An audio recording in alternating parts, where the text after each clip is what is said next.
हाँ, धक्का लगता है, बुरा लगता है, लेकिन बहुत विचलित ना हो। आत्महत्याएं क्यों होती हैं, लोग विचलित क्यों होते हैं, वो फिल्म जगत हो, व्यवसाय जगत हो, सामान्य जगत हो, कोई भी हो, हमको उस प्रक्रिया, उस परिदृश्य पर दृष्टिपात करना चाहिए। जीवन को हमने इतना जटिल बना डाला है कि ऐसी घटनाएं आए दिन होती रहती हैं। जीवन से इतर जब जीवन का कोई लक्ष्य बना लेता है तो वो जीवन को बोझिल बनाने का काम करने लगता है। जीवन ही जीवन का लक्ष्य है, एक एक क्षण मूल्यवान है, यही साधना है, यही अध्यात्म है, इसी को समझना है। अक्सर तुम देखोगे ये आत्महत्याएं करने वाले लोग उतने त्रस्त नहीं होते सांसारिक रूप से, सुख सुविधाएं हैं, भौतिक संसाधन हैं, उनकी समस्याएं कुछ और हैं। कई बार तुम्हें खुद लगेगा संसार में ऐसे लोगों को देखकर उनका जीवन इतना कष्ट में है कि तुमको लगता है कि अगर वो आत्मघात कर लें तो उनका जीवन शायद उनको मुक्ति मिलने का एक सहायक बन जाए। तुमको कई बार देखकर समझ में ना पड़ेगा कि क्यों जिए जाता है व्यक्ति, लेकिन वो जिए जाता है, नहीं करता आत्महत्या, क्योंकि उसके पास जीवन की एक अन्य लालसा है। लेकिन अक्सर जो लोग भौतिकता में उलझते हैं, मैं नहीं कहता कि भौतिकता बुरी है, लेकिन उससे अपना आइडेंटिफिकेशन बना लेना, उससे अपना तादात्म्य बना लेना, वो पीड़ित करता है। क्यों घटता है ये अवसाद, ये डिप्रेशन क्यों आता है? हमें इन सारी बातों पर दृष्टिपात करना होगा, समझना होगा। डिप्रेशन, अवसाद हमेशा आता है जीवन के अस्वीकार से। हम जहां हैं वहां होना नहीं चाहते, जहां नहीं है वहां होना चाहते हैं। ये एक द्वंद्व पैदा करता है।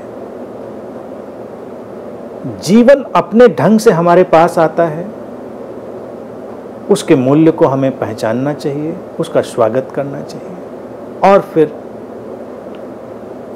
जीवन हमारे लिए अपने द्वार खोलता है। कोई आत्महत्या करता है, फिल्म अभिनेता हो, राजनेता हो, धर्मगुरु हो, कोई भी हो। अभी देखिए, साल 1.5 साल हुआ, 2 साल हुआ, कोई एक धर्मगुरु थे बड़े, उन्होंने गोली मारकर आत्महत्या कर ली थी। वो तो लोगों को समझा ही यही रहे थे कि नहीं करनी चाहिए, और कर बैठे। क्यों? ये प्रश्न पूछना है अपने आप से। तुम झकझोरे जाओ या व्यथित हो जाओ, ये महत्वपूर्ण नहीं है। महत्वपूर्ण ये है कि इन सारे घटनाक्रमों पर दृष्टिपात कर कर सोचो, वक्त दो अपने आप को कि हम जीवन का कितना सम्मान कर रहे हैं, हम जीवन को कितना स्वीकार कर रहे हैं। फिर जीवन प्रत्युत्तर देगा हमको संभालेगा। तो जब जीवन सामने है तो जीवन का असम्मान न करें। एक भी क्षण ऐसे न जिए जैसे तुमको बस बेकार में मिल गया, समय काटना है। काटना, ये कितना देखिए व्यथित करने वाला विषय होता है जब मैं सुनता हूँ कि लोग समय काट रहे हैं कि कैसे समय कटेगा। अब लॉकडाउन की समस्या देखिए लोगों के सामने ज़्यादातर क्या थी, समय कैसे कटेगा।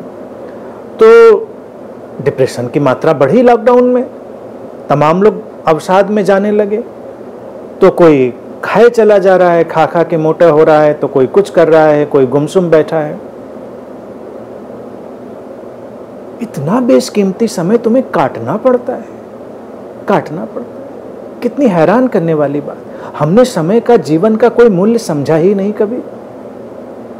कोई ताश खेलने भाग रहा है, तो कोई शराब पीने भाग रहा है, तो कोई कहीं ड्रग्स, एसिड लेने भाग रहा है, तो कोई कहीं उछलने कूदने भाग रहा है, तो कहीं कोई कुछ। जीवन की इस जो मधुरता है, इसको ना देखकर बस उसको काटने में भाग रहा है व्यक्ति। नहीं है तो दोस्तों को फोन मिलाकर उनके समय को खराब करो, अपना भी खराब करो, उनका भी खराब करो। ये सब आदतें जो आती हैं वही एक दिन हमको अवसाद में खींचती हैं, और फिर जीवन बेमानी लगने लगता है। लगने लगता है क्या है जीवन, इसका क्या मतलब है। लेकिन अगर हम एक एक क्षण के प्रति विस्मित होकर, विमुग्ध होकर, सम्मान से भरकर जीते हैं, अस्तित्व ने तुमको वो उपहार दिया है इतना अमूल्य, तो ये अवसाद वगैरह फिर तुमको छू नहीं पाता। फिर आत्महत्या का क्या मतलब है?